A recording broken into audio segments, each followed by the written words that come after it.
What's up? This is Tony from the Tampa Morgue with Ed. What's up, Ed? What's up, Mr. Anderson? Same shit, different day. It's Sunday. I got everyone up early here. We got some guests with us, man. Why don't you guys introduce yourselves? Eric, you want to go first?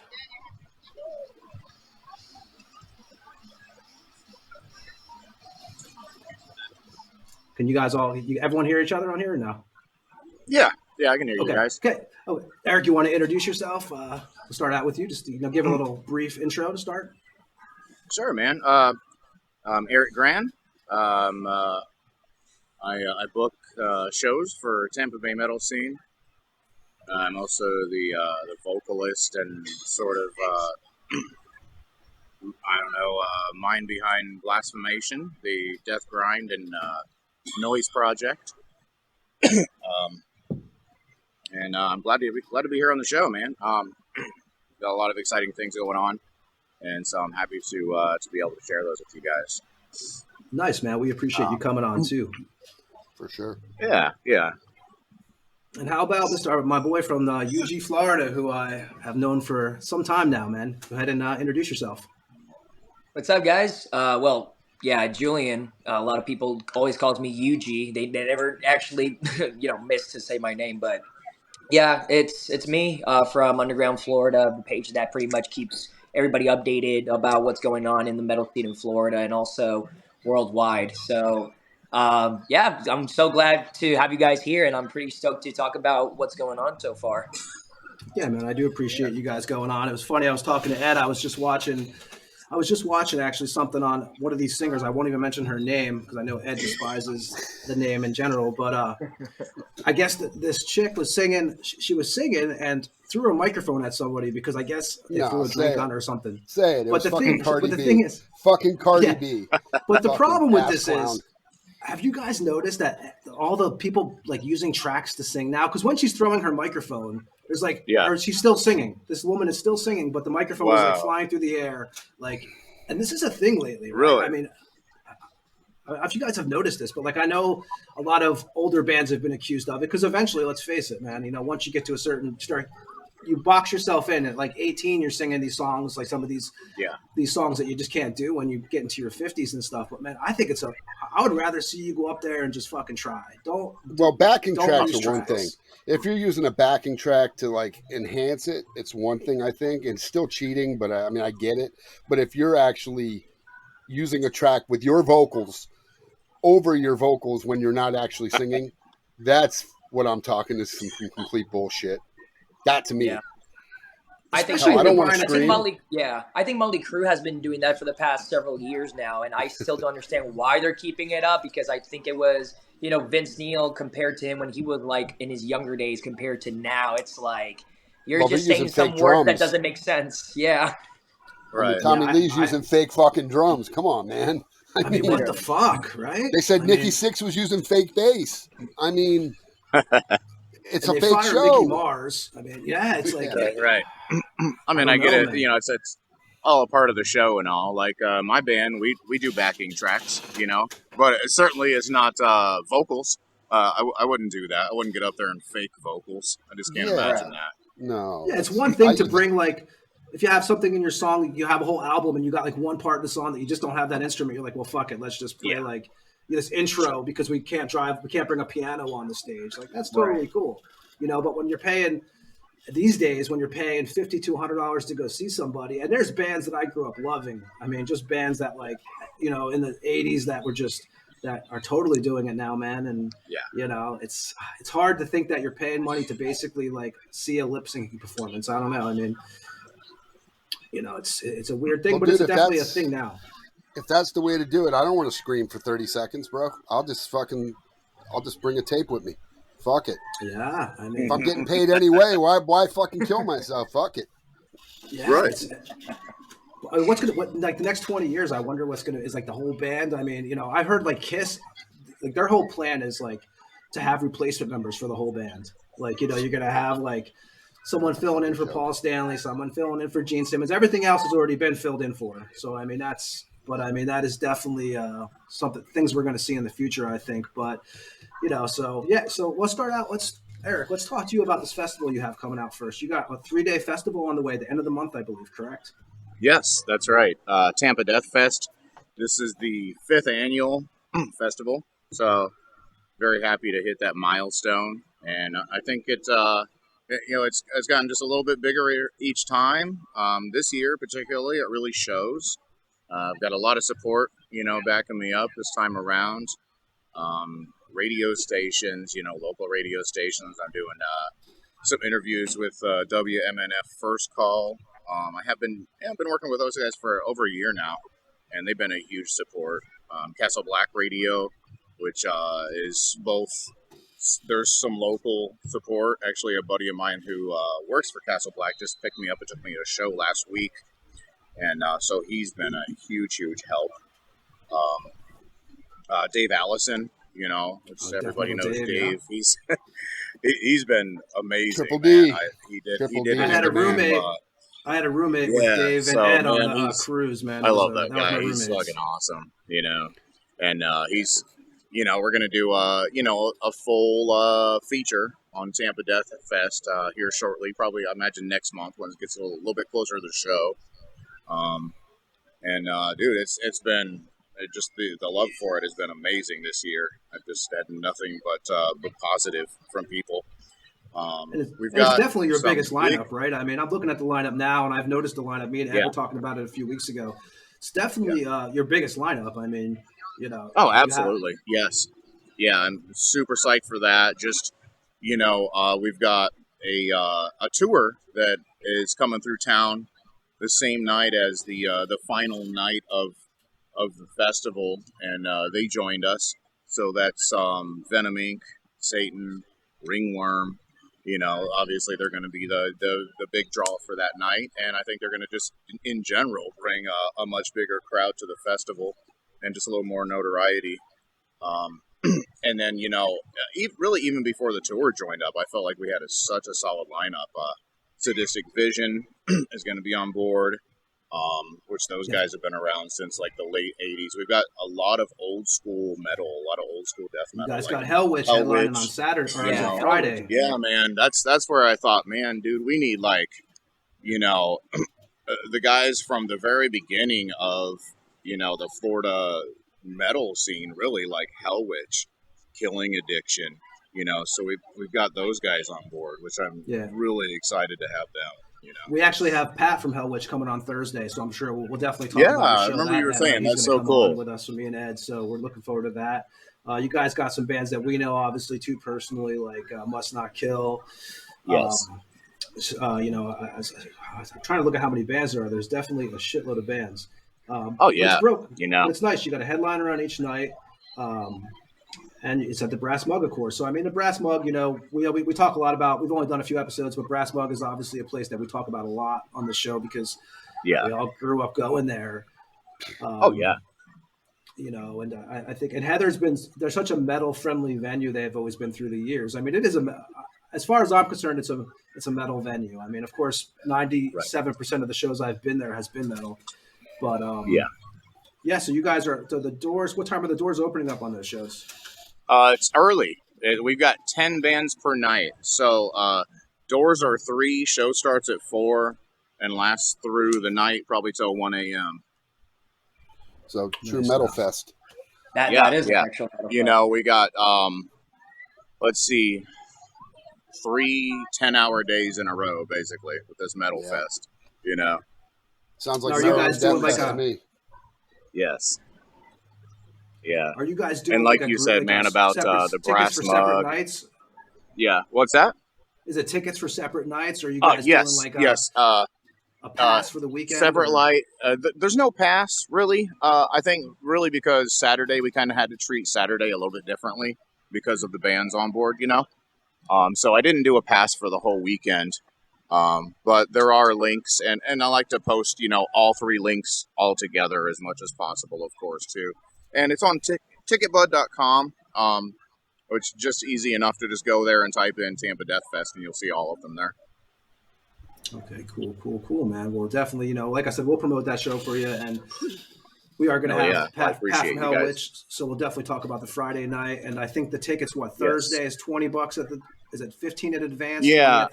Thursday is like, it's kind of increments, $5 each night up until the Saturday night. So Thursday is 15 online, 20 at the door. And then it's, Friday's 20 online, 25 at the door, and so on. You said this is your 5th one you've done? Yep, that's right. Yeah. 5th. Yeah. How many bands did you do? The first one you guys did, do you remember? Like, was it like a 3-day event, or did you just do a one-nighter? The first 3 years, it was a 2-day event. And then these past 2 have been 3. I just, we had enough interest and enough bands joining up that I thought, man, why not do 3, the very first one, I think we had 7 or 8 bands a night, and it's more like that for a while. And then I just thought, man, so many people are asking. And I'm like, I'm full. I can't take more bands. Let's do 10 bands a night for 3 days and double the bands, And that's been actually a lot of fun. And I think this year in particular, it's going to really work out well. We got everything from 1 and 2 man openers for 20-minute sets, all the way through, as you go through the night, bigger bands, longer sets. Honestly, man, looking forward, I'm really considering doing it breaking it up into 2 weekends and doing Friday, Saturday, another Friday, Saturday. Then we'll have, 4 days of 40 bands, and on the weekends, which is ideal. Right. Yeah, you always want to do the weekends, man, because, it's really fucking hard to get people to come out on weekdays. Yeah, it really is, as much as it's it's a great concept, 3 days, but it's a little difficult to work around the weekdays and getting people to actually show up to the shows. Yeah. Well, and you also got to think about the turnover, trying to get the turnover. When you got bigger bands that get how it works, man, they get on and off the stage quick. So you can, just 10 bands, if somebody's slacking, man, that can be hell.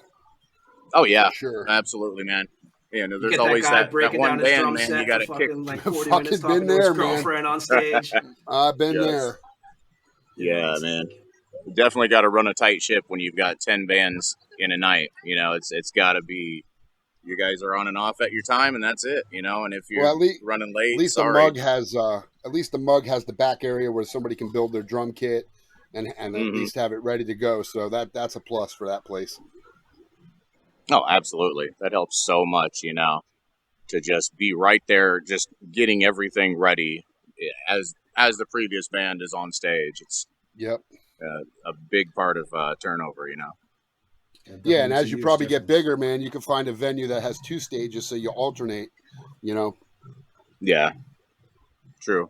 Yeah, I know. Actually, my buddy Nick, who ran Swarm Fest, that's exactly what he did. He did it at the Mug. Yeah. He brought his own second. They had a second stage set up just for Swarm Fest, and they would just bring it out for that event. I think that second stage was over by, if I remember correctly, the second stage was over by the sound booth. Yeah. Yep.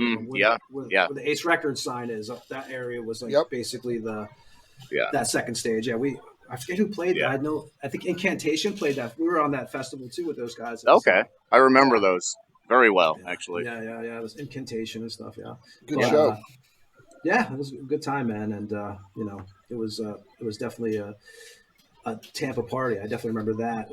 Yeah, man. So yeah, like I said, we'll be promoting the show and stuff, but let's, so my boy from the UG, Florida here. So how did you, like I said, I know your show. I've watched you many times on there. I've been on your show. I bullshitted with you, about the show. And I think we met you in Orlando, me and Ed, probably, what year was that? It was the Obituary show. 2017, I think it was. 2017. Jesus, right? I mean, it's crazy how was it? I thought it was 2019. I remember it was 2017 because you guys opened for Obituary when they toured with Dustball and Skeleton Witch, and that was the very first time I ever met you guys. At the Haven, yeah. At the Haven, yeah. When you used to be called the Haven, rest in peace, But yeah, it was that particular time, and I will never ever forget that show because it was just an insane good show to me. Yeah, I definitely remember you. You were awesome, and I definitely remember you actually out of the whole show. and and the Haven itself, Pete, I know, took it over now. Him and some other people took it over, and I tell you, I've known Pete for a long time, man, and he'll do that place right for sure. But what made you want to start doing the show that you do? Like, what? I mean, you have you have a pretty. It's like you're hanging out, obviously just chilling, listening to music, drinking beer, But like, when did you decide to start doing that show, the UG Florida? So technically was, I think it was like around the same year, 2017. I just moved here from Puerto Rico since we had the whole issue with Hurricane Maria, when my family and I would just start a new life. And of course we got family and friends here, so it wasn't like a huge big thing to like get settled in.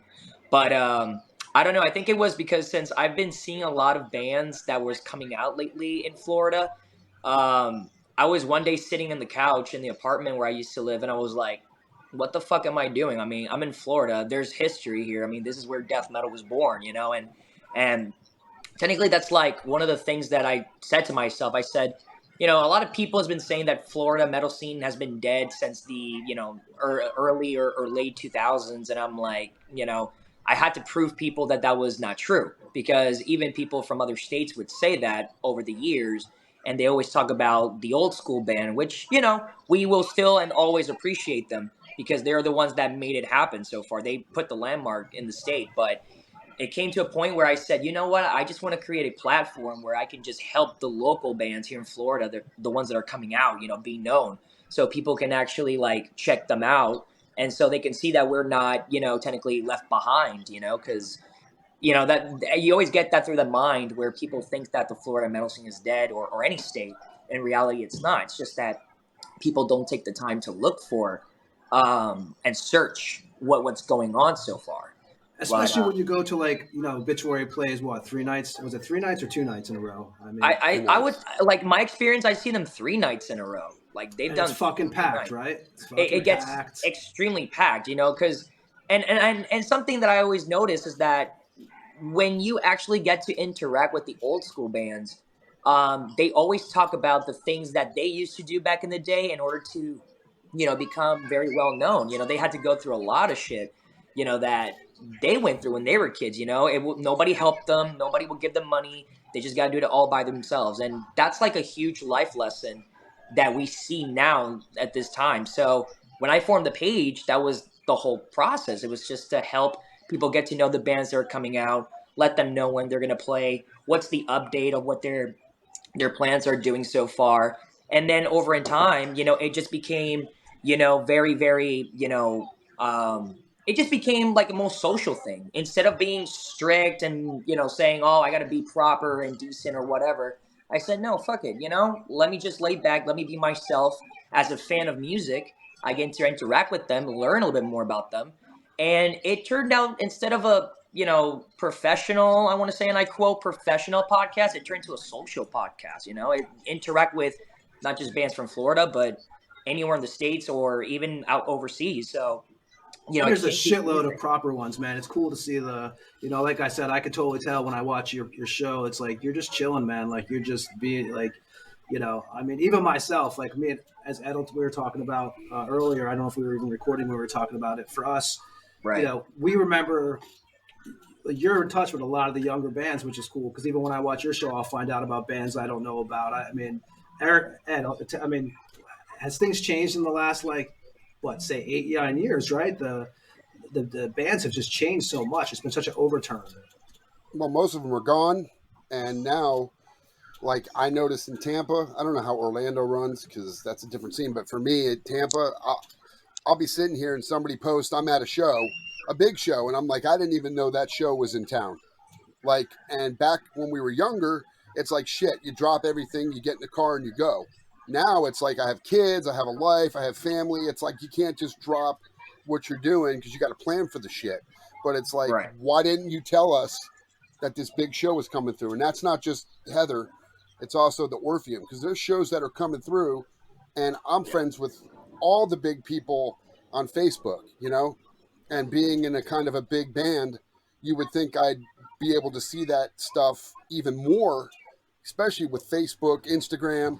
And a lot of times you're not, because unless you have guys like like you two that are out there promoting it, you don't hear about it. And that's the problem. Like Tony, and I give him so many props because whenever Generic Christ or even Flesh Reaper would play a show, that dude made 25 giant flyers, and everywhere from St. Pete to Tampa, it was posted everywhere. Even Orlando, when we were playing that obituary show, or when we played the giant metal fest that we did in Tampa with Trouble and all those bands.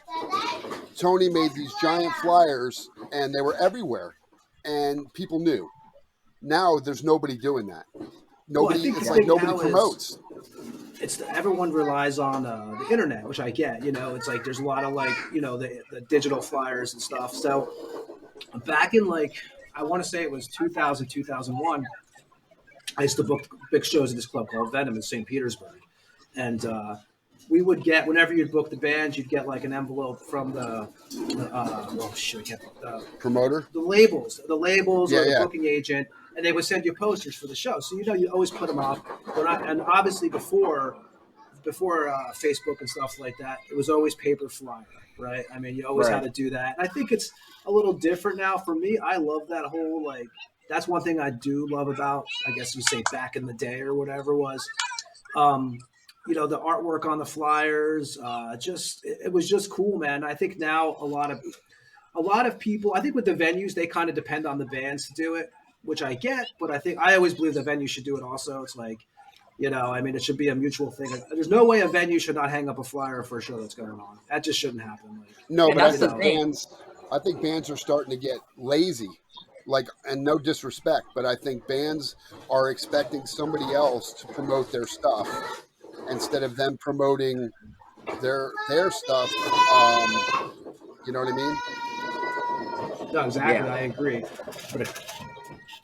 I would say also the fact, Ed has a great point. There's just some bands that they just think that other people are going to do the job for them. But in reality, if this is yours, if this is what you want to do for the rest of your life, or if this is what you want to do in a very long period of time of your life, you got to bust your ass for it. You got to spread the word, let them know what you guys are doing, let them know what you guys have to offer. And, I remember what Tony just said. I used to do that. I used to actually, in this apartment complex that I used to live, there was an office where you get to have a workspace. There was this big ass printer, and every single time I look at that printer, I always go over to either Office Max or wherever I can find with actual colorful papers, and I actually do flyers. I print them out, and I go to any block that I'm walking or wherever I'm at. I would just stick it all the way through at the pole, light poles, anywhere. I can even be at an unknown bar, or an unknown little small venue where I'm at, and I just stick it, because the beauty of it is just saying, this is a band that's gonna be it's turning to become something new now, and the more people recognizes, the better. In the old school days, that there was no internet, there was no help, there was nothing. You just had to do it by yourself. And I would say just having a flyer in your hand is such a memory, because that means how much the hard work you put yourself into to make your name out there. And I think that's something that, in my opinion, they should keep on doing and bring that back. You used to always get when you walk out of Go ahead, Sid. Go ahead. Well, I was going to say that, me and you both know from, when I left Contorted and we started Destined to Ruin, if we didn't promote that band, nobody would have known who we were. We never would have got on shows. Same thing when you did Flesh Reaper and we started getting that big. If you didn't do the promotion, nobody knows who you are. And Correct. You're not going to get booked on shows. And if you're lazy, you just... I don't know, man. I don't know how bands get upset when they don't get added to a show or you don't get the phone call. And I know as a promoter, I'm sure Eric or Pete, man, I'm sure they get blown up. Hey man, why don't you put me on the show? Well, show me what you do. Show me what you do to deserve to be on the show. Because Pete would put us on shows, Generic Christ, for what reason? Because you created flyers and put it everywhere, and he knew for touring bands we were going to promote. And maybe that was because I worked I booked bands, for a while. So I think that was also, I mean, I remember you would come out of like, before they turned it to like I don't know if it's what it's called now, the St. Pete Yacht Club or whatever. But when the State Theater was still the State Theater, you would leave that place or other venues too. And people would just bombard you with flyers, right? And there's times that I would look at a flyer. It was almost like album covers when I was a kid. I would go to a record store and buy a tape because of the cover, because you didn't have the internet. You didn't know about all these fucking records that were out. You didn't. Right. You would actually look at a cover and be like, well, this looks pretty cool. I'm going to pick it up. Yeah. I mean, so I think that goes a lot with that, right? I mean, right. But yeah, I think that's definitely a big thing. But I think, the one thing about the UG Florida show I like is you do have bands come on there. I know you have some Puerto Rican bands come on there too. I saw from your hometown, I believe. Yeah.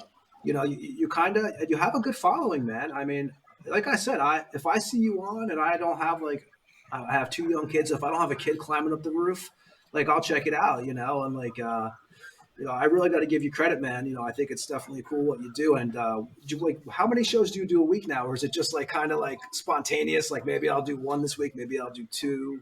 That's a great question, because the thing is that the goal was to actually do it in certain like days out of each week. But, since, as an adult, and you got a lot of priorities, it just like not pushes you back, but it just keeps you on hold to say if I have the time, if I don't have the time. And I always try to make it time as possible, because if there's one thing that I love doing the most, it's just coming from work, just get a hot shower, have a cup of beer, put some loud music and just socialize with people about what's been going on so far, anything in general. It doesn't have to also be about music, but, music is like the only thing that people can connect with and just despair about everything that surrounds them. So if there's something that you just want to like spill the beans about what's going on in the scene, or what bands are starting to become very well known, and we should bring those bands in to like make a lot of people be excited and get motivated to do anything, that's like the best feeling. It's just tag along with people, socialize with them, and get to hear their opinions about the bands that they started listening to, or the bands that we recommend them to check out, especially the Florida death metal scene. Because I guarantee you that it's like what Ed said. Tampa, that's the purest death metal. That's where it was born, and that's where it'll always lie. But in Orlando, he's totally right. It's a total different scene. This is where, and I've seen it with my own eyes. It's crossover, hardcore. There's some punk bands that I really dig so much. And I always mention about Flesh Reaper, and people actually like never heard about you guys. And when I started short-lived. I had the cassette in my old car. I even showed it to them, and they're like, well, this shit looks like something we need to dig up, because even the word Flesh Reap, like the logo itself, they just get intrigued. So I think like the scene here in Orlando, it's like for everything except that, you won't get your straightforward brutal death metal like in Tampa. Here it's just either it's progressive, it's hardcore, it's thrash, it's punk, it's grindcore. There's other subgenres that, it's pretty crazy how it exists, but hey, for some reason, people likes to check them out. And I think that's the beauty of it, saying, let me see what this band does or what this band has to offer. And if I like it, I'll help them in any way as I can. But if not, then either they got to keep up, or, there's always going to be a type of like, people out there that will listen to them. But yeah, the goal. Do you ever find it hard to get people on your shows? Is there ever bands you really have to like, or they just don't show up when they're supposed to show up, or there's like, you would think that most people will come on with no problem, right? I mean, yes and no. I mean, the thing is that, I always like to let people know what I do, and I also like to let them know what days am I available, so that way we can like work out and see what days are comfortable for them. Because I always would pick a day that I'm always like free when I didn't have that much responsibilities, and they always come up to me and say they cannot do it this day or that day. But mostly when it comes to bands that are starting to come out, they literally will do anything to like take the time to either skip work or skip a rehearsal and talk about what they're doing, because I think that's how much meaningful it is for them, so to spread the word and let people know what they're up against, when it comes to music. So it's a 50-50, I do want to say, but I can expect, for example, I tried to have Samantha from Frozen Soul one time, and if it was up to her, she would have had no problem, so far. But however, how bigger you get, you got these, like managers, or you got these, type of people that actually does the things for you, and either they would check out your email and say, yeah, we can make this happen, but there's a certain, like, and I quote, like, payment you got to do to book this person to. Yeah, And I'm like, that, right? that's not what it's all about. It's just a conversation. This is not, Loudwire. This is not Metal Injection. I'm just being a real son of a bitch, like, just a fan to get to know what's it like for them growing from a small band to a gigantic one.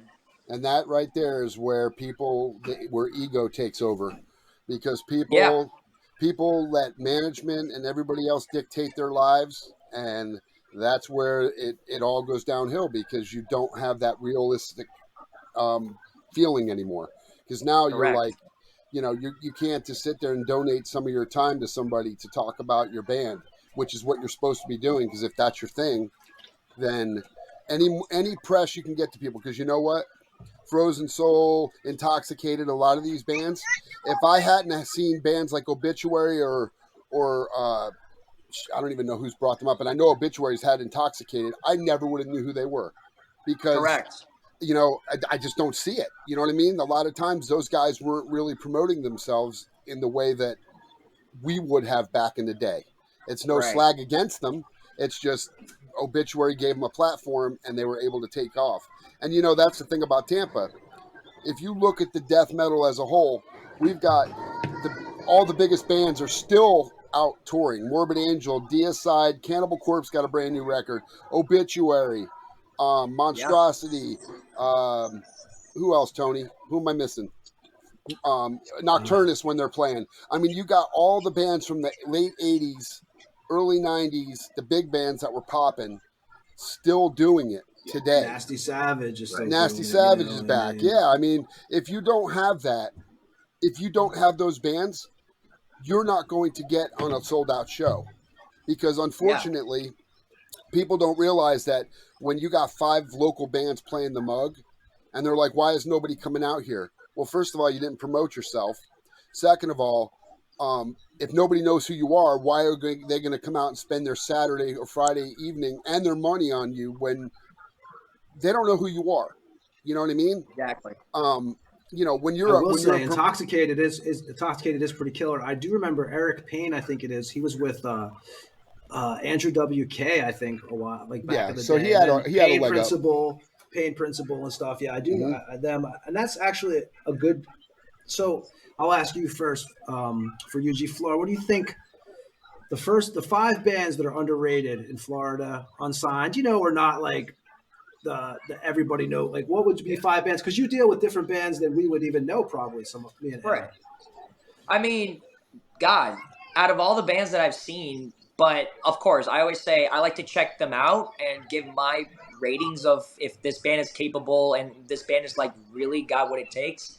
The others will, they got to work on what fits to their personality, what fits to their sound. But for top 5, first of all, number 5, I would put, God, what was this band? Well, there's a band called, I really want to say it's first foremost, I would be Intoxicated. Because of course, when I heard Intoxicated, it was because of Tony Foresta from Municipal Waste. He started like talking about that band numerously, and it wasn't until I saw them for the first time when they actually opened for, I think it was for DRI like 2.5 years ago. I do. And those guys, the moment I saw them, the sound was a little bit iffy, but then there was some new material that they were like doing. And it really just captivated me. And a lot of people are starting to dig them a lot more. But, it's like what Ed said, Obituary recommended them. Tony Foresta, now that he's living in St. Pete's, he also recommended them. Intoxicated is one of them that I think should, push a little bit more forward, because I know they're gonna grow. Number 4 would be Dreadlord. I mean, Dreadlord, for me, when I saw them, I had no idea about doom metal. Like I was completely unfamiliar with it. I knew the genre. I just never listened to doom metal at all. And hearing, Tony Black actually singing, it was like, I don't see this as doom metal, but I do like the sound of it. And, I've seen him a couple of times where I always ask him, you got to make a new record because, the more you put your stuff out there, the more people are going to hear you overseas. Even in Canada, they know now Drill Lord because the Metalhead box actually like put some CDs and some T-shirts, and people are like, "Oh shit, look, it's called Drill Lord. I actually like what it looks like. Let me check them out." And even in Canada, they're getting known, but I want to see them like a little bit more bigger than that. Number 3, I do have to say Midnight Vice. They're from Tampa. I actually had the chance to see them 2 nights ago. Like pure traditional speed heavy metal, like it's something that it's like Angel Dust mixed with Enforcer mixed with some Iron Maiden, old school type of Venom. And these are kids, these I call them kids because I'm older than them, like literally. They have so much potential, and Tyler's vocals is just outstanding. I just like the high pitched. Number 2, I would also put on, High Pressure. High Pressure, used to be called Thicket, and then, Okay.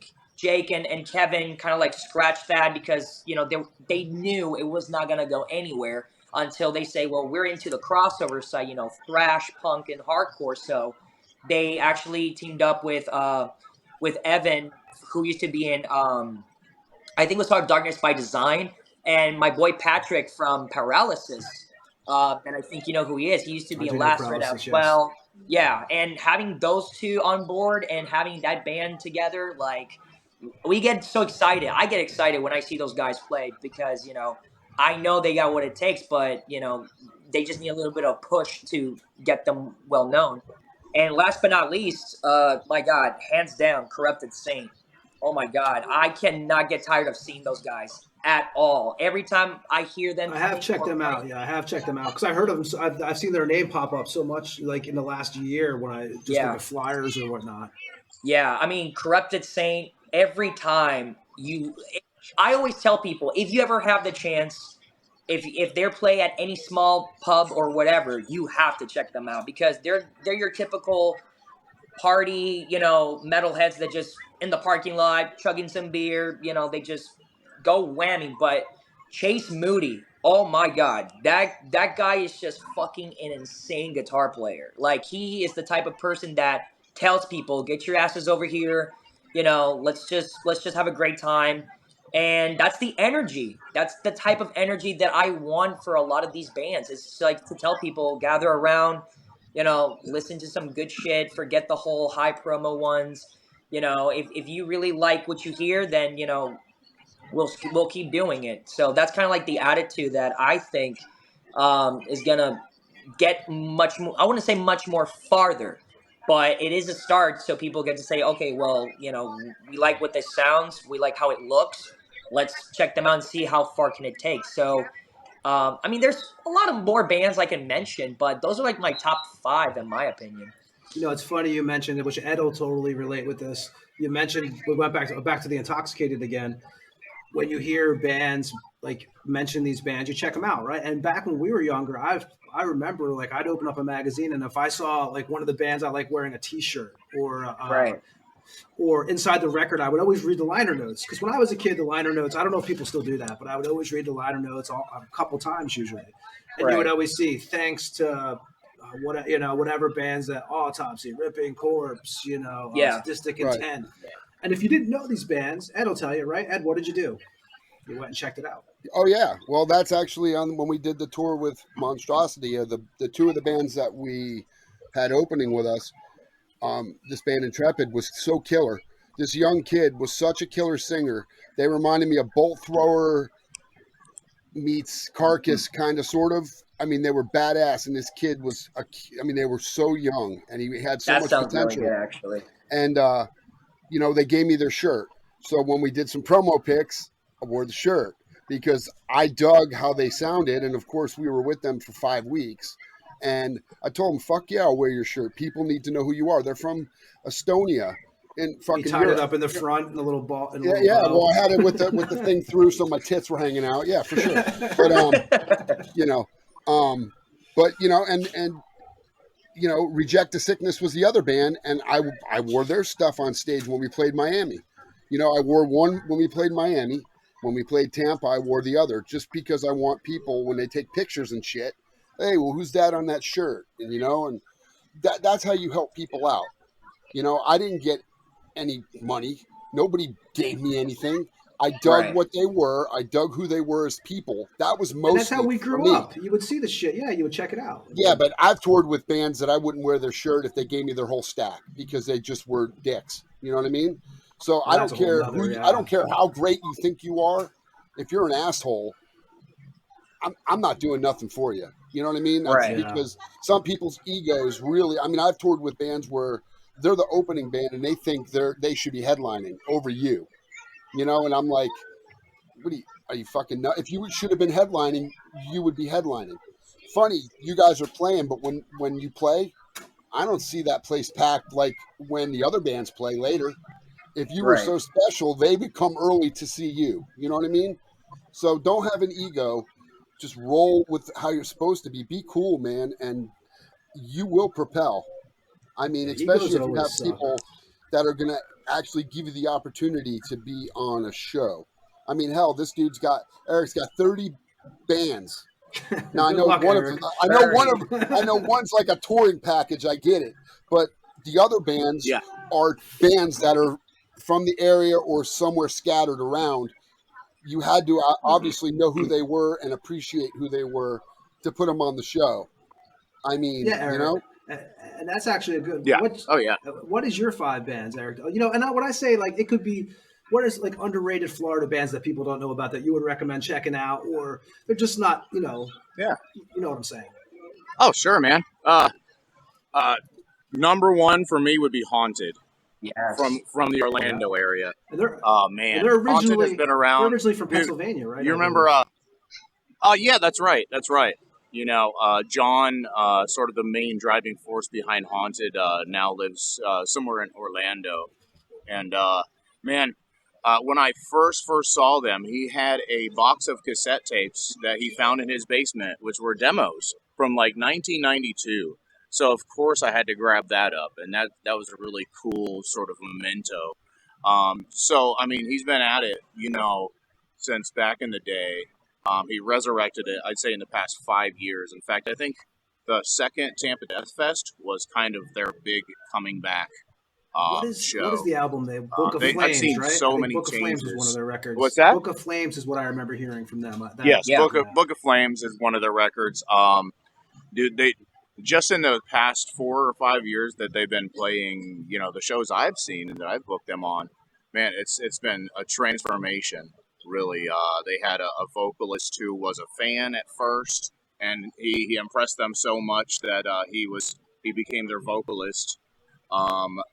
Justin Bunklet, unfortunately, he died. Yeah, he died in an accident, and super cool guy. So they've had to move on beyond that. John took over vocals again.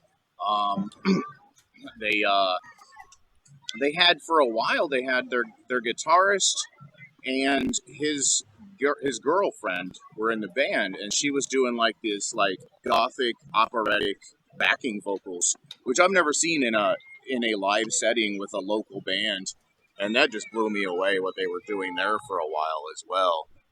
That's since passed, but everything they do is it's always something new and something impressive, and the music is just wow. It's dark. I mean, it's I guess people kind of consider them black to some extent, but they're more death metal in my opinion, with what they're doing. I can see that. And John is just driven, man. I'm actually helping him book the 3rd annual Black Mass, a one-day festival that he does at the Brass Mug right now. And it's interesting the way that he looks at the shows. It's a lot different, He's kind of having to conform to what people expect, which is a metal show. But there's a lot more to it as well with Black Mass. So it's been really fun to be a part of that. So yeah, I definitely say Haunted would be for me number one. But there's so many. There's so many good sort of undiscovered gems in the Tampa scene that a lot of the locals know about, or people into extreme metal might know about. Chaz.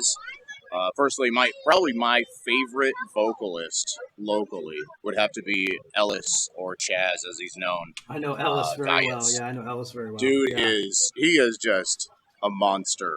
Like I admire his vocals a lot, and they're he's a good amazing. guy, man. He's always doing something new. He's a good guy. What was he? And that's what's that? He's a good guy. Yeah, I know him. Yeah, he is. Big into the grind scene. He actually helped me book Grind Fest and doubled the bands, really. Filled it up to 2 nights this year. He was Menstrual Moonshine, really right? Cool. He was doing the Menstrual Moonshine. Yeah, Menstrual Moonshine is the main focus. There's another one that he does with his brother Cole. Yeah. Which is called Cum Soaked Corpses, Leaking Rectal Discharge. Yeah, that's my boys. Those are my boys right there. Those guys. Back a couple years ago, me and Alice actually we would talk, and he would tell me the names. I'm like, oh shit, man. I'd be like, damn, that's a long ass fucking name, But hey, I get it. I know that. Right. I'll be honest. Like that was the very first time I ever discovered the concept of grindcore, because I always visualized Terrorizer. Obviously, they're like one of the I don't want to say founders, but they kind of like marched that way into it. And then I was like, at the beginning, I was so against it. But then when I saw Menstrual Moonshine for the very first time, and I saw Chaz just doing the pig squeal, he's just grinding, he's just like roaring. I was like, and then the groove of it, I was like, you know what? This shit is actually really good. So every time Chaz, and the boys are playing in town, I always like to check them out because it's just so fucking good. I mean, I think Cole's in Collapser too, isn't he? Yeah. Yes. But there's a lot of things going on right now with that band, which I don't think it's really the time to talk about. But there's a lot of crazy things going on about that. But Cole actually formed a new project called Biochemical Genocide, and he actually is with Pytho, which is the former drummer of Collapser, and Z, who used to be the vocalist as well. So they actually putting together the new project. So it's more death metal with some grind, old school style. So it actually sounds really fucking killer. I'm not going to lie to you. No, that's I know all those guys, man. It's when Eric mentioned them, I was like, oh yeah, I know those dudes. I know they've been going on it for a while now. I know doing it for they have. Yeah. Who else you got, Eric, on your list? Another one that I feel deserves a lot more recognition, and that is Unexplainable from North Florida, Tallahassee area. So I know Miguel. Miguel Galindo. I know Miguel when he was back with Altars of Flesh with the Santos brothers. It was him, Matt, and Miguel Jason. has been in quite a few projects. His stuff, his Unexplainable is where I personally was introduced to Miguel, because he approached me when I just started my label back in 2016, and we worked for a while, together on releasing some of his stuff. And more recently, he's joined me as well, Blasphemation. He's in quite a few different projects. But, man, he is one of the best guitarists I've ever worked with, and the coolest people. And really good, like whatever angle he needs to go from, he's going from it. Like, he has no problem jumping from one style to another style to another style, and I really admire him. Yeah, he's been around for a while, too. He's another guy. I remember him about 20 years. I want to say it's got to be at least 18, 19 years ago. Like I said, he was back with Altars of Flesh. Because he was actually, Ed, he was on the cover when Altars of Flesh was on the cover of the River Rag. He was River Rag, yeah. I haven't heard that name. When you said that name, I was like, shit, I haven't heard that fucking name. And Altar of Flesh, yeah. I want to say almost 20 years, man. Yeah, it's crazy. Wow. Oh, yeah. Altar of Flesh played Tampa Death Fest 2 years ago, and Miguel had a lot to do with that, He wasn't even in the band at the time, but, he's good friends with those guys. Amazing guy. Actually, a lot of the artwork that I use for my flyers, Miguel is doing the artwork. He did the logo for TDF the past 4 years.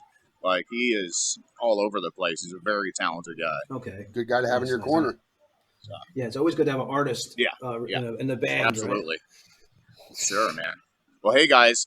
I know I'm kind of in the middle of answering some questions, but duty calls. So I've got to go. You have a good one, man. Peace out. Thanks for coming on. Peace out, man. But yeah, it was really good to talk to you guys. I'll let you know what's going on with the show when we're posting it and stuff. I can see you're outside, like absolutely. It's getting. yeah. I'm at the water park. That's what that is. Okay. But yep. But yeah, man, it was great to be on here. Good to talk to you guys, and y'all have a good one. Have a great one, man. Have a good one. Take care. I think did we disconnect? Let me see. Okay, so yeah, you were talking about Terrorizer, and I don't know if you noticed, I'm sure you saw it too, that Pete announced yesterday that they're going to do the Terrorizer's back with him and Vincent. I don't know if you saw that.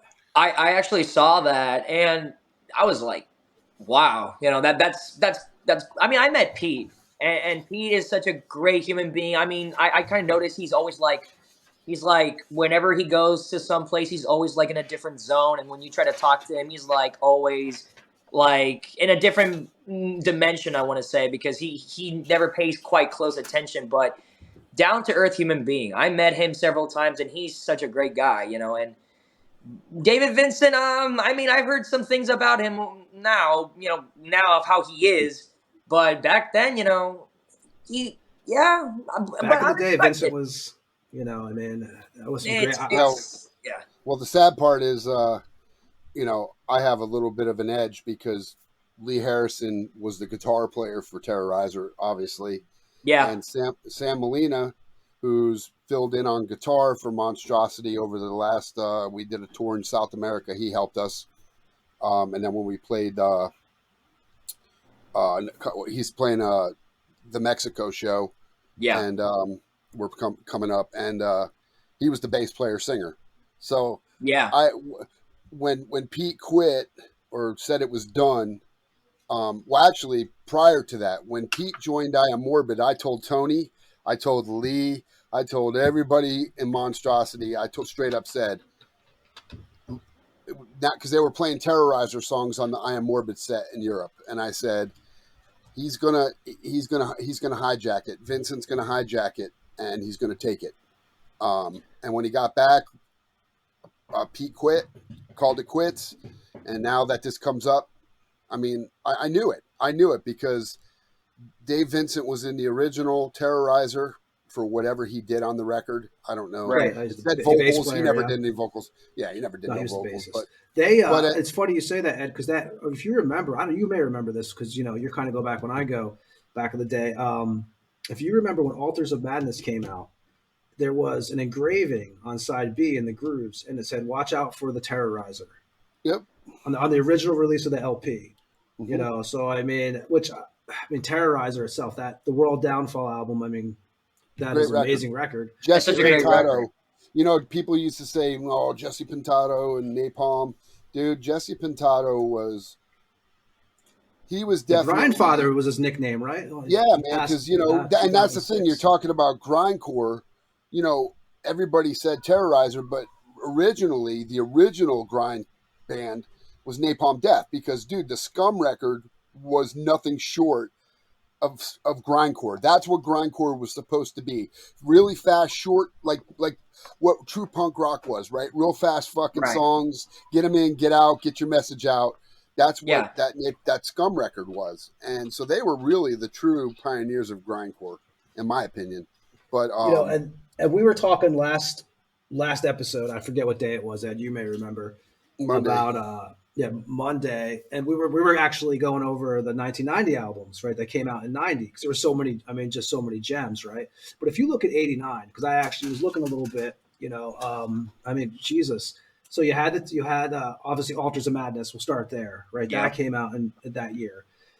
Terrorizer came out with the World Downfall, right? I mean, another gem. You had I mean, what else did you have? You had fucking Obituary, Slowly We Rot, which we've talked about. We were actually even talking the other day that was the one with Daniel Tucker on bass from Nocturnus AD. I think, I don't know if it came out in 90 or 89. I want to say Harmony 89, Corruption I came out. believe. I want to say Harmony Corruption.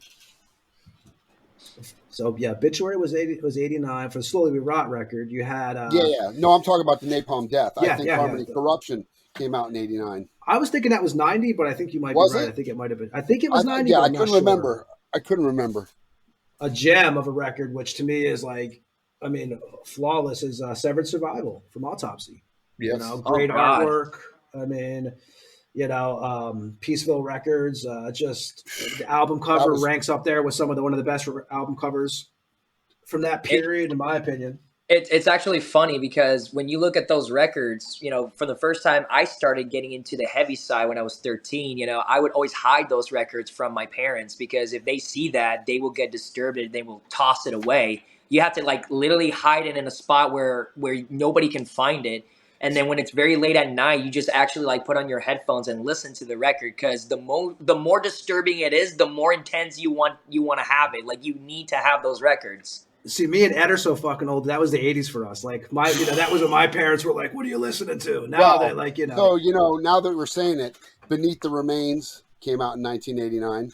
Yep. And I know because I said it the other day and I was wrong. Consuming Impulse from Pestilence, which Martin Van Drunen is one of the fucking most eclectic, like John Tardy. You can't copy fucking Martin Van Drunen. He's just got such a weird... the only guy that sounds close to him that I was like, holy fuck, was the singer for Skeletal Remains. Yeah. Skeletal Remains. Because I was like, holy shit. I thought he joined them. I was like, this you bring up Beneath the Remains. I mean, and that, and I think we were mixed up on those dates because there is a lot of times I will say, and you probably know this from the UG Florida show, I'll go back and listen. I'll be like, I missed it by a year. Or we were talking about Public Access and I called them, it was actually Amon it wasn't really Deicide, which is the same thing. Right. But obviously right. And actually 89, Amon put out that 6-song demo. You know, and you know what else came out? Symphonies of Sickness. Yeah, Symphonies of Sickness on Earache. Fuck, man, that was, I'll never forget that. That's another band that could be considered grindcore from back then because their first couple records were more grindcore-ish. Well, you say grindcore, and I'm thinking of a band right away who is completely underestimated or underappreciated, I should say. A Florida band also, Asssuck, right? Oh my God! Oh my God! Necro Salvation, I believe, came out that year, you know, and that was a band. And the thing is now, Asssuck records are like really hard to find because, you know, they're not easy to get a hold of anymore.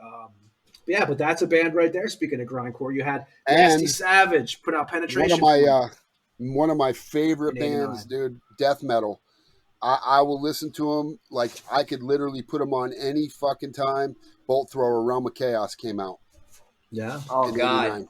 And I'm telling you, Bolt Thrower's one of those bands that I can listen to any fucking time because it is so catchy and great. And it's just great fucking music, man. I always envy those who actually had the privilege and the opportunity to get to see Bolt Thrower, you know, live or actually like be at that era when they were exploding because, you know, back then, like I said, when I was discovering, you know, a lot more death metal, Bolt Thrower was, I remember this guy, he just, back in Puerto Rico, he looked at me and he goes, you want some real, actual, like, pure death metal shit? You need to listen to Bolt Thrower. And he was wearing a Mercenary shirt. And then I was like, okay, well, I'll check out Mercenary, which I did, liked it. But then it wasn't until I heard the Fourth Crusade or Realms of Chaos, and I was like, oh my God, either their death metal mixed with their fandom with, you know, like, I want to say like board games because that's kind of like my shit as well. But then, you know, Realms of Chaos and the Fourth Crusade, those two albums really, really got me into them. War Massacre. Oh God, the list goes on and on and on. Like I wouldn't say there's not a bad record with Bolt Thrower. That's how desirable every death metal. I know Ed's a big Bolt Thrower guy too. Every time we talk about music, usually Bolt Thrower comes up. And I know Ed mentioned Beneath the Remains. Didn't you? You had Max on, didn't you? On the UG Florida show?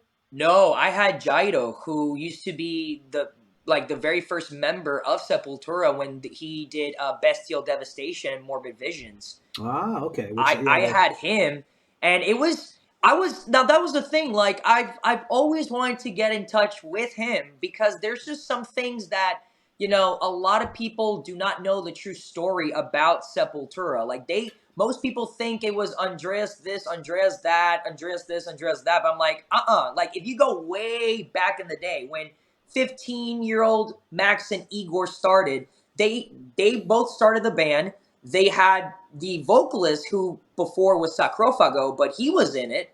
And that was a 3-piece. And then Jairo came along. And then because Andreas was with a band called Pestilence out of Brazil. And actually they covered that Slaves of Pain song on that Beneath the Remains record. Yeah. Yeah. Wow. And you know, Jairo gave his true story about how the band actually started. And I wanted people to actually, you know, realize that was a band, that 2 brothers that came from a very, I wouldn't say poverty area of Brazil, but it was a rough time, you know, and that was the whole beauty of why I became a big Sepultura fan when I was 15 or 16, is that you're a kid, you're going through some rough times, you will do anything, you know, to get out of there and make a name for yourself. And music was the only answer to what you were actually good at. And, you know, they made those 2 records, then came Schizophrenia, and then Beneath the Remains was just the most, let's just be fucking real. If it wasn't for, you know, Scott Burns making that record what it is, you know, we were just talking about him last episode. Yeah, like just making that record, just giving a little taste of his technique. That record wouldn't be what it is to this day. I have a Max Cavalera story for you. I gotta hear this. I've told nobody this story before because it's actually very embarrassing on my part. When I was working for this magazine, The Rivet Rag, I would set up phone interviews with it because back then you would do it over the phone. You would record these phone calls, and so I had an interview with Max, who I will say is the nicest fucking dude. He is. Like, I get on the phone with Max. I have everything set up. We're like 45 minutes into the interview, right? I look at the fucking recording machine. It's not on. This guy, we're talking. God. I mean, he is cool as shit. Good stories, just great. Good interview.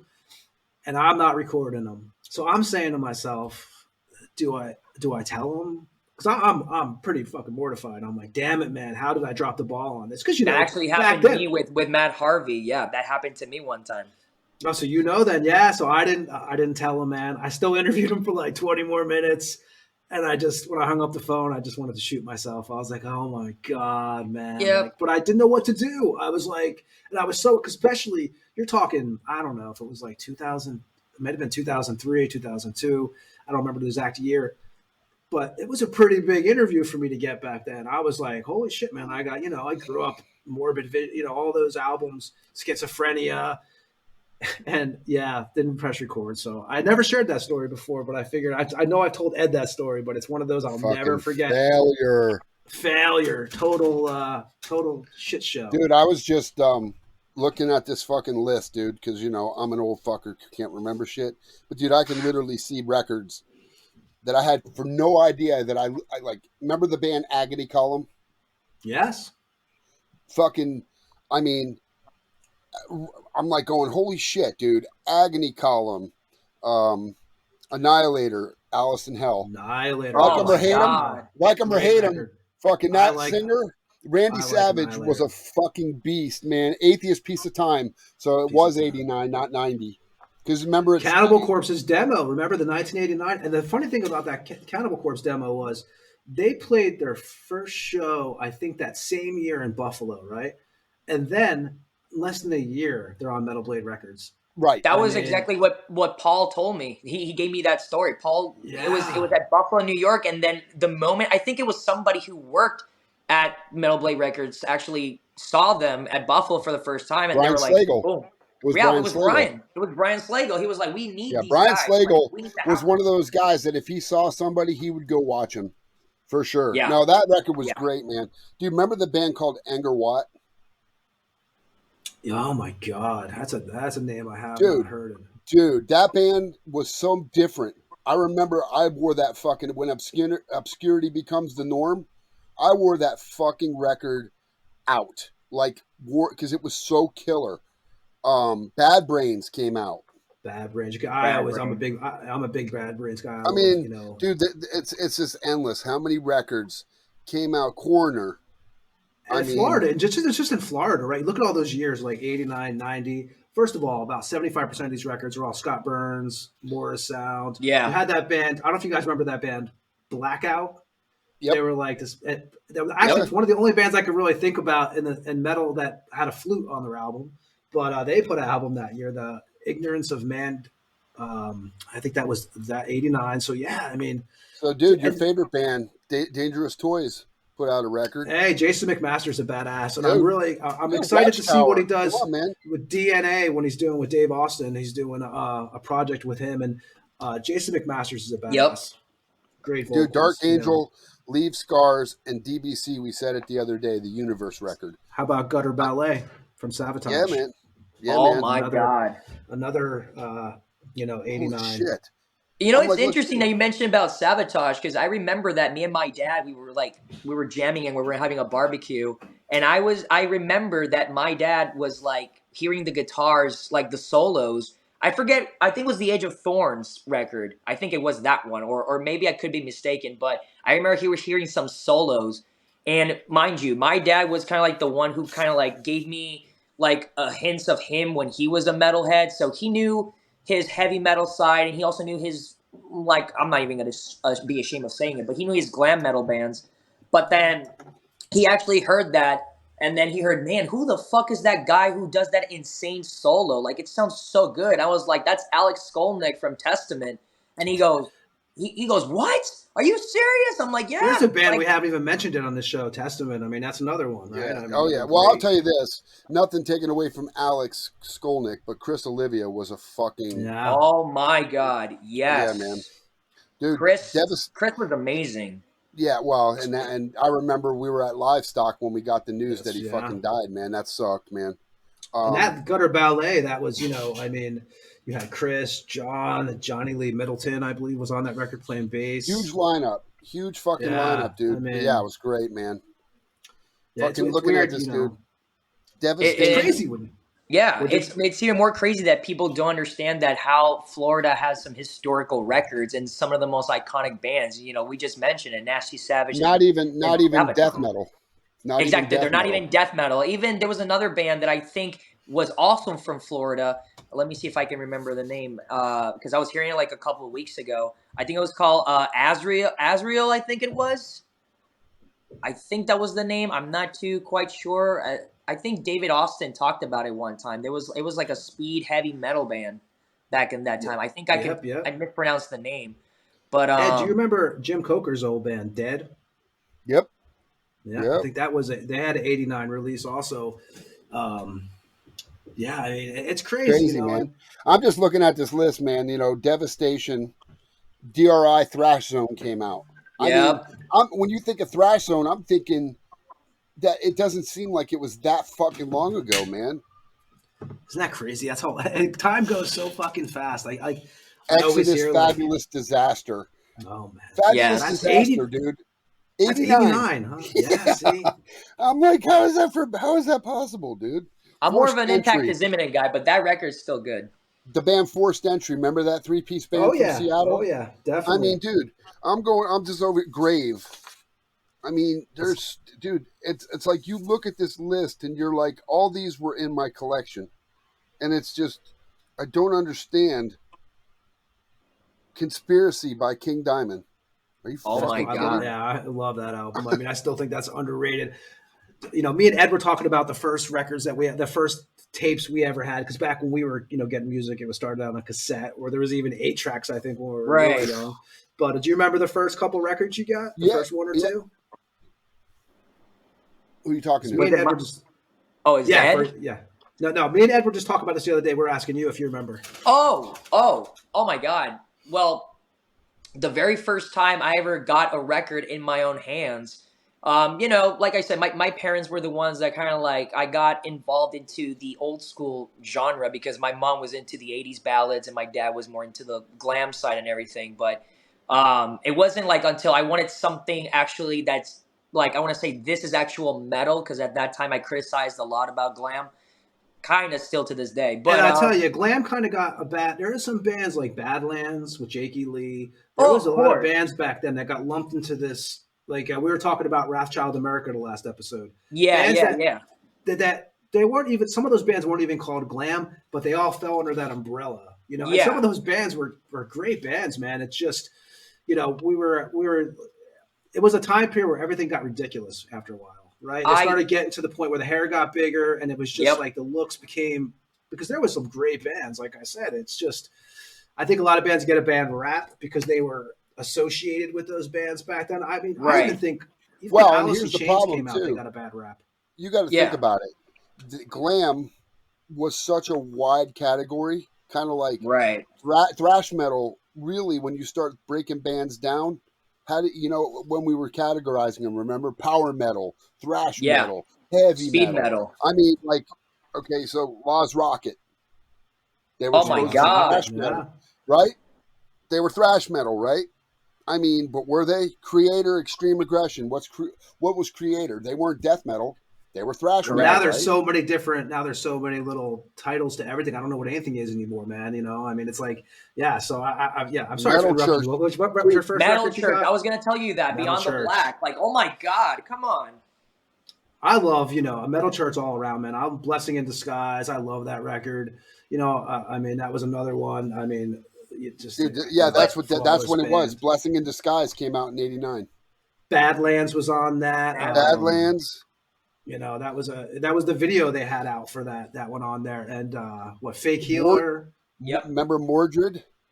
Oh yeah. They were like that rap metal band. Yeah, I do remember that. Yeah, I never got it. That was my big. I didn't hate many things. I didn't listen to a lot. Like I was kind of. Oh my God, dude! But like the rap metal, I was just I couldn't do it. The rap metal is where I lost my. But I will. I will talked about this the other day. Handle with care. Nuclear assault. Yeah. Something about John's vocals. Because I always said he sounded like Sam Kinnison's kid. The way he, because when Sam Kinnison would scream, he had that.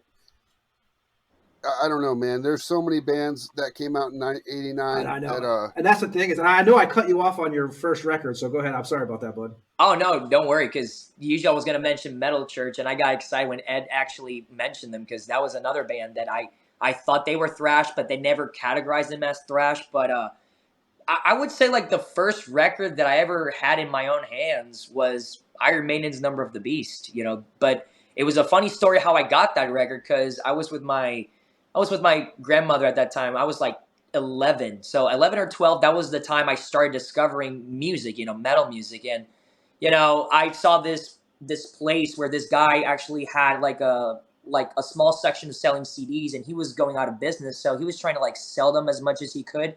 And at that time I was discovering bands, and that just by the artwork itself, it just like I saw Satan, and I saw Eddie controlling Satan. And then that was like my call to say, I need this record, because I never knew who Iron Maiden was. And I knew my grandmother was not going to buy it for me, how religious she was. So I actually, while the guy was not looking, I grabbed the CD, I put it under my pants, and I just ran as fast as I could to her car and told her that I had to go to the bathroom and I can't hold it. So I was holding myself, and she was like, why are you touching yourself? I'm like, no, I need to go to the bathroom. So I was rushing her. I thought like the cops were going to chase me or something, finding out that record was taken away from the shelf. And then I went over to her room. She had a GVC CD radio, an old school one. Oh, God, that's some old school shit. Yeah. I grabbed it. I put it in. I started listening to that music. I started listening to the album. The first song that popped out was Invaders. And that's where my life changed forever. And then my second record that I ever held that I actually like saved money and I purchased it, it was Seven Churches. That was a record that classic, of course. Yes. I was also scared to have it around, because I even told my dad, what was the most evilest, most satanic band you've ever heard in your life? And he was like, well, there was a band called Possessed, and he misspelled it because of his accent, but he says there's a band called Possessed and the album Seven Churches. And man, when I saw the upside down cross, a demonic tail, just looking by the back of it, Exorcist, Pentagram, death metal. The moment I said death metal, I have to listen to that. And that's where I kept it hidden ever since, And then I bought with my own money, Butchered at Birth or Tomb of the Mutilated, Scream Bloody Gore, and then thrash metal, Eternal Nightmare, oh my God, Forbidden Evil, Sacred Reich's, Ignorance, and, Surf Nicaragua. I mean, Surf Nicaragua. It was all of that. And then my dad was into bands like Dawkins, which I became a fan of them because of Under Lock and Key. That's such a great record for me. I mean, even though George Lynch is an asshole, but, Don Dokken is such a great singer, so I can't say no to that. I think if we met 90% of our favorite bands, they're assholes probably. Don Dokken couldn't sing a lick right now if he tried. But I tell you, you mentioned Possessed, and Jeff and Possessed are still awesome. I mean, Possessed is still killing it. I mean, absolutely. Every time I see him, he's such a nice guy, man. Yeah, I've been becoming great friends with him because I remember, and this is a good story, this was like a few days before the pandemic started. The goal was to have him, to do an interview in the page of UG Florida. He was down for it because this is when they were going to tour with Pestilence. And unfortunately, the show got canceled due to COVID. And then there was a time during that era, he actually was giving away this poster right here in the back of me. It was a giveaway. And then I was the lucky one to get it. And I received it. I published it. I was saying how stoked I was to get the poster. And then he reached out to me because he thought I never got the poster. And then that's where we just hit it off. We became great friends. We kept in contact. And, I saw him when he performed at the Conduit. I had the chance to hang out with him and everything at, backstage and everything. And man, such a fucking sweetheart. That guy is such a great human being, down to earth. He talks about his kids. He just talks about everything, about even bands that he wants to listen to, bands that he's starting to get to know of. And he just says it. He always says like Florida's his second home. He said there's something about Florida he can just not say no to. So that's why with Jeff, it is such a huge, great friendship with him. It's so unbelievable. Yeah, he's a very cool guy. I think me and Webb were actually talking about that recently. I think it was off the show. We were talking about what a cool guy he is because we've all had experiences with him where he's just been nothing but humble, awesome dude. How is the Conduit? Have they changed it much since the Haven? So I will be honest with you. When I heard that Pete bought the Haven, a lot of people were talking mad shit about that. They're like, no, why did they do that? This and that. And I'm like, in my mind, I'm like, listen, Pete is not stupid. Pete is not your typical. Far from stupid, yeah. Yeah, Pete is not your typical metalhead guy that likes to ruin. Some metalhead guys likes to ruin shit. He's not fucking stupid. The moment I heard he bought the Haven, I'm like, he's gonna make that venue a lot more, interesting and even more available for people to actually come and fit in. He literally, the first thing he did, he made sure the bar that was like right there in the middle pushed it all the way back. Oh, nice. He says we need more. That was a weird setup. Yeah, it was, but the merch area was in the back, like the old mug, the second mug where you couldn't see if you were back there and it was packed. You can't see the stage. Yeah, there was even people like sitting down at the bar table because they wanted to see the bands perform, and they had issues with that. So Pete actually took care of that first, and then Pete added he made it look more like Will's Pub. So that was like the agreement that he had with Pete and some of the members of Will's Pub. They bought the venue together, and I'm not gonna lie, it's really good. I mean, he added some security, he added a lot of cool stuff to it. He added air conditioning because they did not have air conditioning at all. Nah, I think when we played there, it was hot as fuck. Oh my god, it was fucking terrible. But man, Pete made the Conduit a lot more easier for people to actually just come in and have open space, and I think the first show that when I went that Pete bought the place and it was packed as hell. Last time it was, I want to say it was Anvil. Anvil actually played. Nasty Savage, of course. He brought in Sangui Zugabog. He brought in Toxic Holocaust. And, man, it gets packed every single time. But, man, he made that place a lot more, much more space. There's much more space, and it's still good. And, there's more bands coming out, and they're going to play more at the Conduit. Cynic is actually going to perform at the Conduit as well. And that's something that that's what he wants. He wants more bands to be involved in that area, which is I look forward to checking good. it out. I have not been to since he's taken it over. Have you ever heard Pete's old band Dark Faith? If you ever get a chance, I don't know if you've heard them before, but I have. I've heard it several times, but I've never had the chance to actually like sit down and take a good listen, a peek out of it. Yeah, it was good stuff, man. But I've known Pete for a long time, and I'm sure I'm looking forward to seeing the place. I haven't even been, so I've been in Eastern Europe for a while now, since last April, I think it was. I haven't even been to the New Orpheum yet. It's been a while. I think the last time I saw Ed was that we went to see, I think it was the tour with Suffocation and Car. It was Suffocation, and actually it was Suffocation and Morbid Angel, which that was the last time I saw Ed. And we were just talking, a lot of things, and there was like a bunch of familiar faces that, we're not gonna say the names, but there were some faces that I could tell Ed was like, he was like, motherfucker. Not Ed. They Angry had Ed. the audacity to say hi to Ed, and noting Ed's face, I'm like, yeah, don't start some shit, man. Just keep on walking by, because Ed was like pissed. I've never seen Ed pissed in my goddamn life. You've never seen Ed pissed? I've never seen Ed pissed in my life. Never seen. I can tell you some stories. no, Ed's. Oh boy. No, he gets misjudged. Like people tell me, they're like, I think Ed's always pissed. I'm like, no, man, that's just Ed. That's just how you carry yourself, right? I'm. You got to really push me to get me angry. But there's a fucking people, Cowboys fan. Yeah, fuck off, Raiders, dick.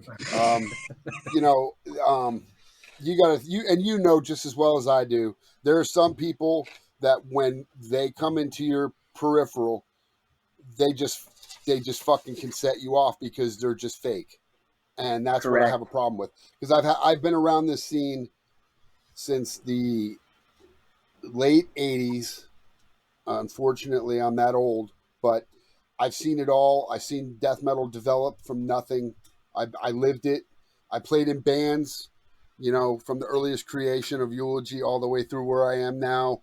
And there's certain people that just their ego outweighs their character, and I can't deal with it. I don't respect them because they already have one in mind. So Ed's been here for a while, man, and in Tampa, for me, I got there a little later. Like we were talking about Aces Records, I'm sure you've heard a lot about Aces Records. Yeah. Actually, the guy who opened up Aces, Frank, he was actually Ed. Did you know he was like a real estate agent in Jersey before that? Yeah. Yep. Yeah, I mean, he was a flea market. Great dude, man, and it was an iconic place, and that's where again word got out about shows, about bands, about what was going on, and sometimes it just, if it weren't for guys like Eric and UG, we wouldn't know what's going on. We would have no clue. Like, yeah, man, I think it's cool what you do, dude. I totally. Actually, why don't you give your channel information too? So we'll forget. I don't want to forget to give that out so people know where the hell to find you. I mean, I always tell people just go on more on Instagram, because Instagram is like the platform that everybody like always every day when they wake up. It's like an addiction. They wake up and they want to see what's going on. Because Facebook, I don't use Facebook really anymore. That platform is just, I don't know what it's about now. I think it's starting to fade away. It's starting to do the MySpace, right? It's starting. Yeah, it's starting to fade away. But Instagram is, I think it's much more easier for people to connect. It's much more easier to see what's going on, because every single second there's something new going on, and people always likes to hear it. And but yeah, in Instagram. Definitely just UG Florida. That's it. Just all together, and you'll get to see everything, of bands that I've interviewed, bands that are I'm updating about, background stories. And I always like to post, pictures of old school bands that some people, have never seen before, and they get all excited. They're like, "Where the hell did you get these pictures?" I'm like, if you're a metalhead and you're a big fan, you would do anything to search on the web. There's a lot of things that you may not know of. They're out there in the web, and you just don't dig deeper. I never knew that. What was his name? This guy who used to play in White Lion, who was the drummer. He played in Anthrax when the band started with Scott Ian, And then it was way before Charlie Benante joined in, and I was like, holy shit, a glam slash heavy metal band like White Lion performed in Anthrax. I've never seen that before. And even I think Mark Prater, this guy who recorded us, one of our friends, Mark Prater, I think he played drums with Michael Tramp at one time, if I remember correctly. But yeah, do you remember that? That sounds familiar. Yeah, man. I believe yeah. so. Yeah. Like, there's a lot of things I like to post on the page just so people can see, like, the old school is just something that you can never ever like ignore, because it started it and it will always end the way it is. If it wasn't for the old school, a lot of these bands would never exist. So I have to be honest. And now we live in such a time, man. It's kind of crazy because every time, like, I see people bashing bands like Slayer now and stuff, like these kids, and I'm like, how do you bash these? How do you make fun of Slayer, man? Because without Slayer, without Iron Maiden, without, you know, whoever these bands, it's like this shit wouldn't even be around. Like, it wouldn't be the same, man. You know, those guys are like the Mount Rushmore of metal. Yeah. Some of these guys, and it's weird. I hear some of those bands now, I guess it's like a whole, like, maybe I'm out of touch, like it's a whole different younger thing, but I see it, man, where they're like, fuck Slayer. I'm like, how do you say fuck Slayer? I will say this. I always say, you're a kid, okay, you'll say anything, because when I was a kid, I always talk mad shit about other genres, and I always stick to thrash metal and punk, because I grew up with punk and thrash. Yeah, like, I'm a big punk guy. Those two genres got me a lot through when I was a kid growing up, you know, but then in time, when you get older, you really want to discover more bands. So I always say, the genres that you talked a mad shit about, there's always something in the back of your head that says, why don't you give it a try? Because I'm pretty sure if you look into these genres, there's going to be a band that you will like definitely love. It's like I mentioned, the grindcore.